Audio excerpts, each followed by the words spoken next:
तर सगळे करू शकतात, पण आपण का नाही, याच उत्साहाने आपण पण ब्लॉगिंग चालू केले. तर नमस्कार, माझं नाव आहे प्रज्वल आणि मिनी ब्लॉग मध्ये तुमचं स्वागत आहे. सकाळ सकाळी उठून तर आपण निघालो आपल्या दाजीला भेटायला. 12 वाजून 12 मिनिटाची टिटोळ्या गाडीची वाट बघत होतो. आज असं वाटलं की रविवार आहे, गर्दी नसेल, पण गर्दी होती. तर आपण पोचलेलो डोंबिवली स्टेशनला. तिथून ब्रिज उतरून गेलो ऑटो स्टँडला.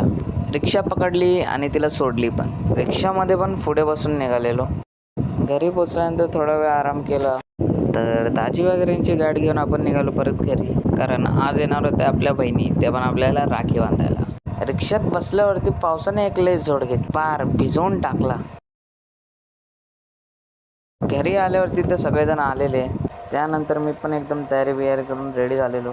राखीचं ताट करून पहिले तर दादाला राखी बांधून घेतलेली. त्यानंतर थोडी मस्ती करत करत आम्ही पण रक्षाबंधन सेलिब्रेट करत होतो.